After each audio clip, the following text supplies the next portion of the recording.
let's jump into this. It's a topic that Baby! What a segue. Thank you for that. It's a topic that has been I'm actually surprised the Twitter wrestling world has actually gone pretty hard at AEW the last couple days surrounding their women's division. Obviously this week started the Deadly Draw, the tag team tournament. Did anybody else watch it? The first episode? I'm going to be honest with you, Jim. I can barely be bothered to watch wrestling on television, and you want me to watch it on YouTube. I'm not. It was just. I saw Deucey. Deucey showed up. She said a little prayer. I don't know what she did. I think she prayed over the proceedings. Something like that. And then she threw Brandy Rhodes' AEW action figure in the trash. Something I don't remember what it is. Veda Scott is there. She was on commentary. She was on commentary. That's nice. And I watched it. It's okay. Did Cameron try to pin some chick on her stomach again? No, but she wasn't great. She's probably. Would say no. You're a big fan. Stop it. You're a fan. I'm sorry, Ryan. Last week when you weren't here, we passed ownership of Cameron fandom onto you. Why? Congratulations. Because you weren't here. It's a girl. We put it to a vote, and there was no objections. So. All right. Screw it. I'm not here next week then. We're on strike. We're open. We're actually, Ryan and I are going to start counter programming on Thursdays. Dropping like flies. Recount Thursday. Just dropping like flies. But then also they announced the AEW Heels, the fan subscription service that's more like a fan forum thing with like virtual meet and greets and things like that. And then last night they only had like 3 minutes of women's wrestling on a 2-hour show. Two women. A minute and a half of wrestling. 22 men. Yeah. Inclusive. Right. Inclusivity. Right.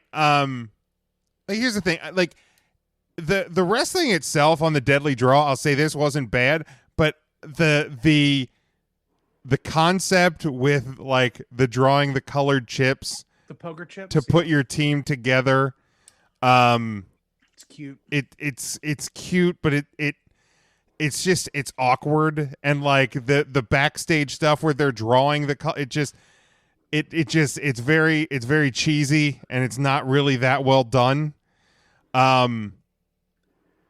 But you know, so I was actually really I was really surprised because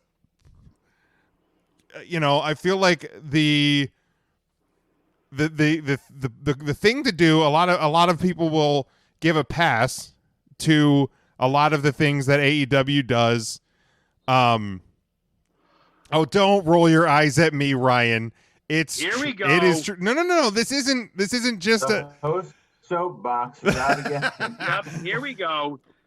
But okay, but like prime example, last night on Dynamite, you know, a 12-man tag team match that opens the show, and people were talking about it like it was the second coming of Flair versus Steamboat. Like, people were like, this was a fantastic match. What a great match to open the show. It wasn't bad, but it was literally just two more guys in a 10-man tag. There was nothing special about it. It was just a lot of guys doing a lot of things in the ring. That's it. Like, it wasn't great, but it wasn't, like, I'm not shitting on it. It just, like, the level of love that sometimes AEW will get is sometimes nauseating. But people have actually gone at them pretty hard over the last couple days because of the fact that, 2-hour show, 22 men, you have one women's match, and let me explain what I'm going to say here. That match lasted too long, in my opinion, because Swole was taking on Rebel Reba, whatever her name is, and Reba gets put into the match by Britt Baker, and Reba could barely even get into the ring. And then Big Swole had trouble defeating her, even though it was only like a 3-minute match. Like, I felt like that, if you have ever a time for like a 10-second squash, that's probably it. But I just, the booking of the AEW Women's Division baffles me. And then, right now, you have a Women's Tag Team Cup tournament. Next week on AEW Dynamite is like Tag Team Appreciation Night. So naturally, you would book one of these Women's Tag Team Cup tournament matches on Tag Team Appreciation Night, right?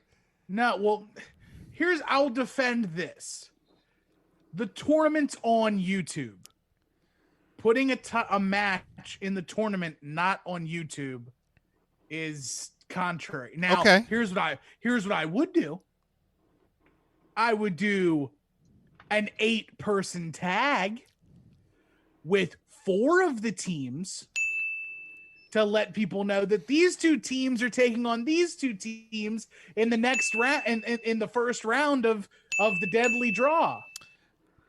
That would also require plugging the Deadly Draw on AEW Dynamite, which they also you just said Cameron didn't do very well, so I think they're just trying to find a way to not have people go there.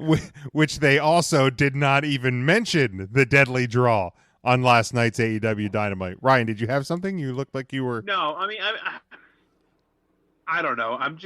I don't know. I'll save my comments of what AEW should do for later, I guess. Oh, we're talking about AEW now, baby. You know what? Let it fly. Let it go. I would go out and I would sign Robbie Gold or Mason Crosby and make a big angle with one of my top stars and an NFL kicker to counter produce WWE and NXT. Okay. That's what they should do. Just to be fair, we will get to that. He's a punter, not a kicker. That's why AEW goes with the kicker route. You don't want to go for Johnny Heckler or Rocca? Ryan Gay. Is that his name? Matt Gay? Matt Gay? I think was he a punter? I think Matt Gay is a punter. I don't know. I thought Matt Gay was was a kicker. Yeah, I think he's a kicker. We could go for Marquette King. Yeah. But he plays for the XFL. There you go.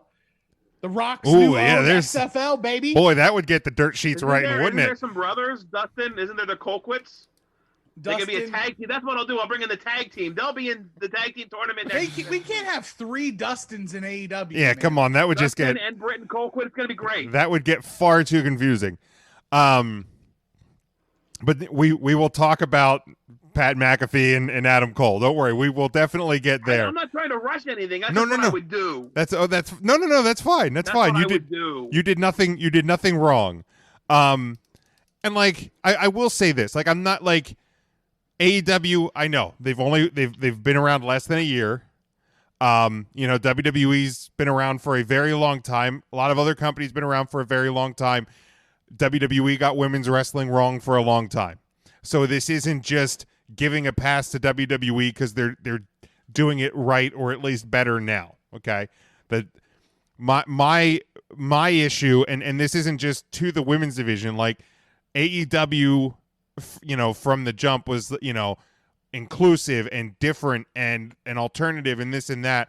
And, you have your women's championship that, very rarely gets defended. And when it does, it seems like it gets defended on AEW Dark. You have very, very little in the way of women's matches on your show. And when you do, they're extremely short.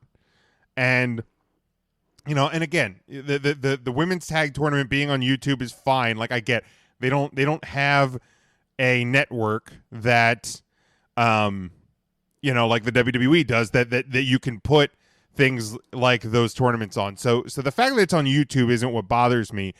It's that to me, it feels like their women's division has almost been regulated to YouTube almost exclusively.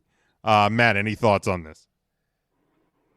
I mean, we've all kind of said for a while now that it's the women's division has good talent. It's just not very good for whatever reason. So, maybe they're just trying to tweak some things. And that's why it wasn't featured heavily, especially after the YouTube thing. I don't know.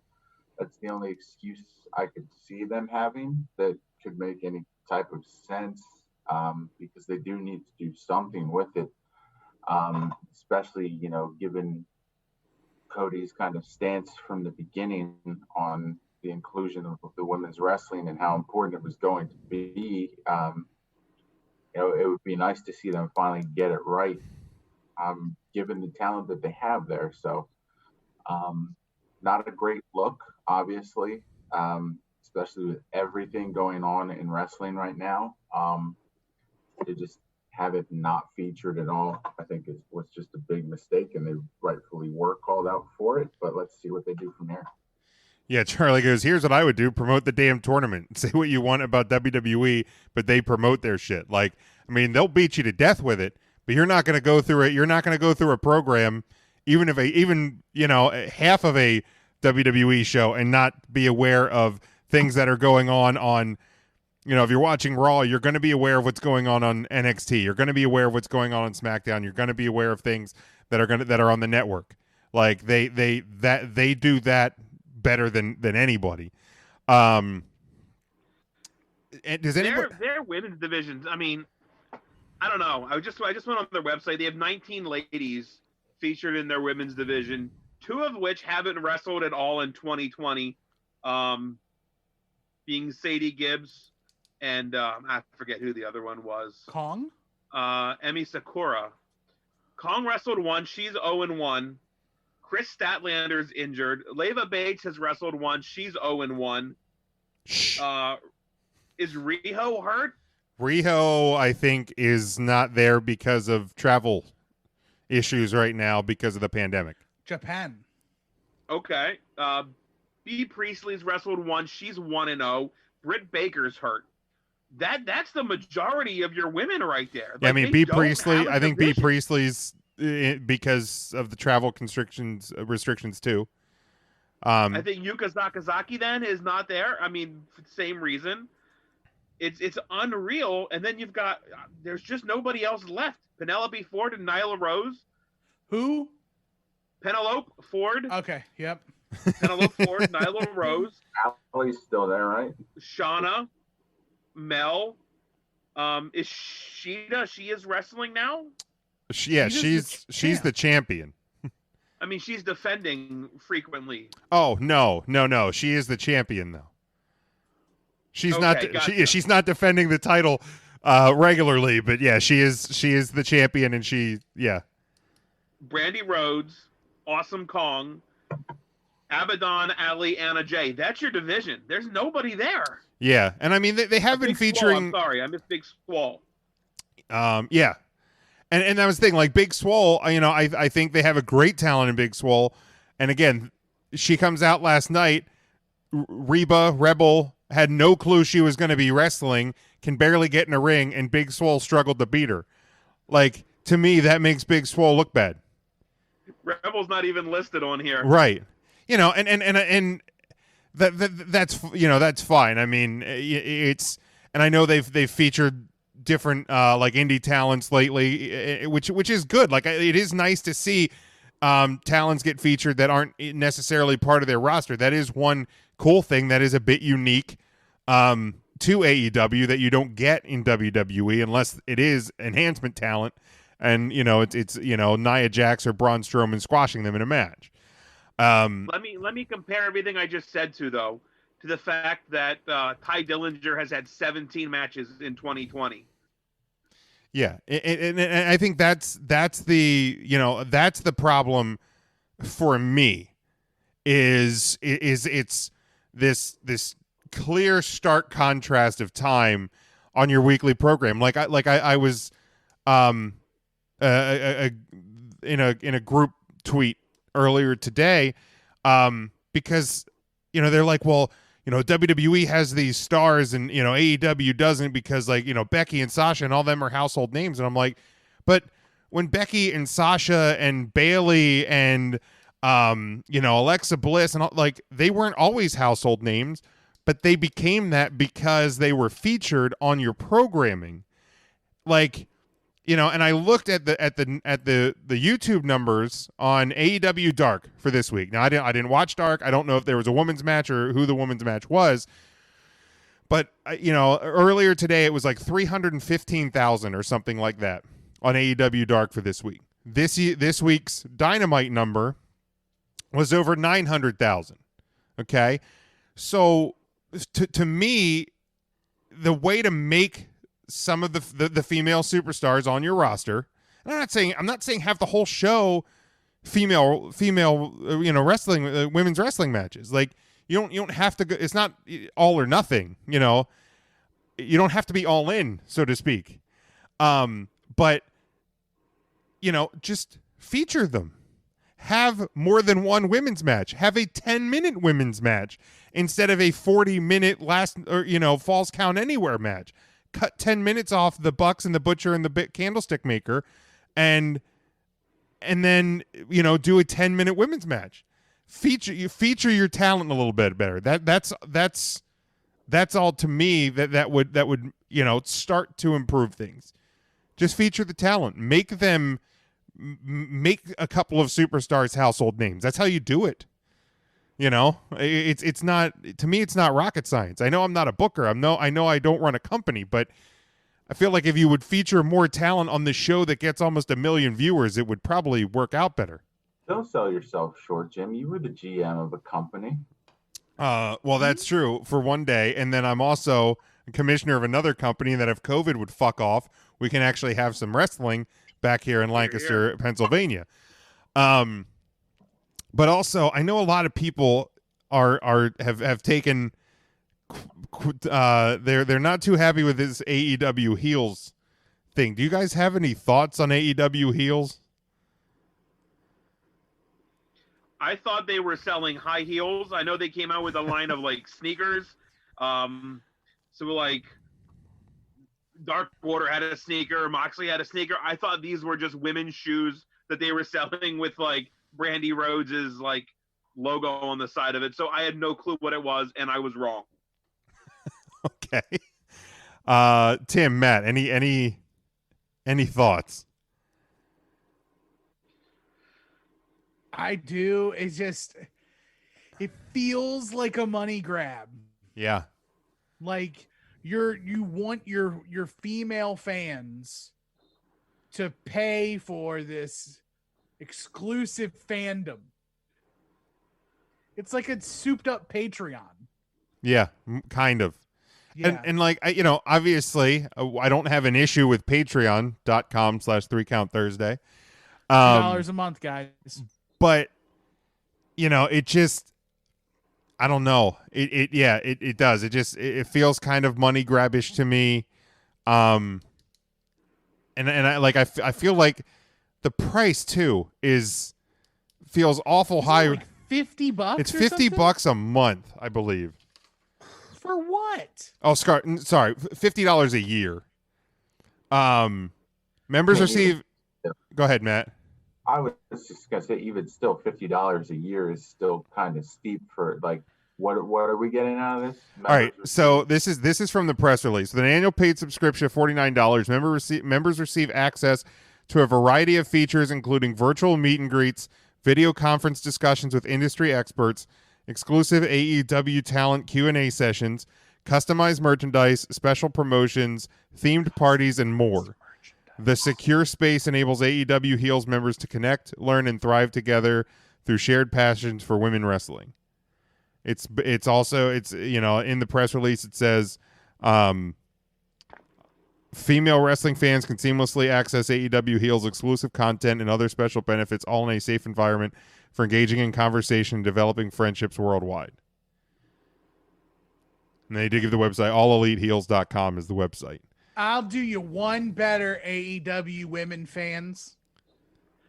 3 Count Thursday is one of the biggest champions of women's wrestling out there in the world today.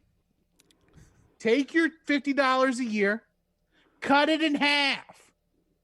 Give it to 3 Count Thursdays Patreon, and we'll let y'all jump in to one of these Mad Libs we're doing on YouTube. Yeah. There you go. Perfect. I love it. Holla.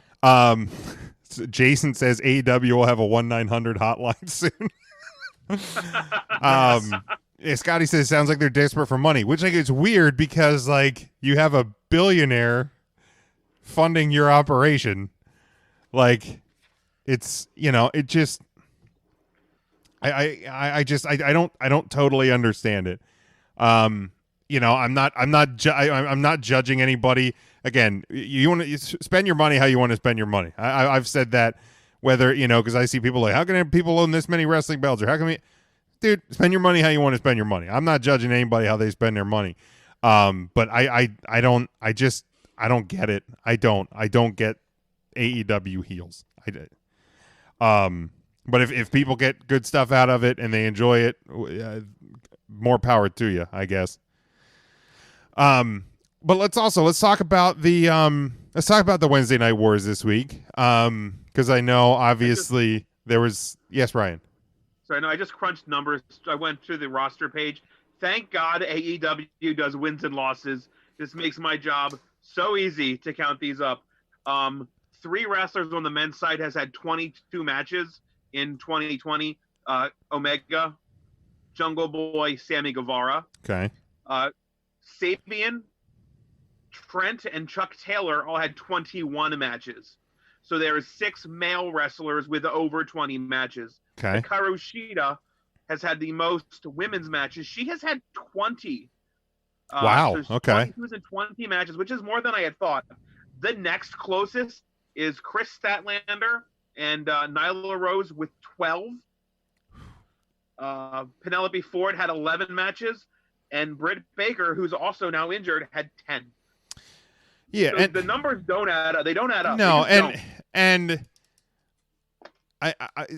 not just to defend AEW here, which it's as shocking as those words coming out of my mouth will be. But I would imagine if you would crunch those numbers, if any other company was silly enough to put statistics on their website, but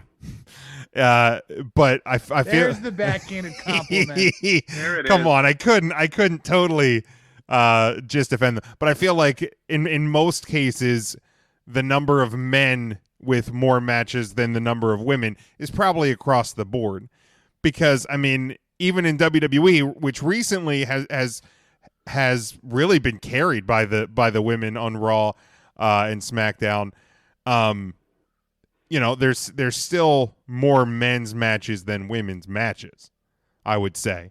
So like, although the statistics are a little jarring, I will agree with that. I don't know if it's necessarily a fair like 1-to-1 comparison, because you know, with less talent in terms of numbers on the roster, you will end up having, you know, less matches because of it, probably.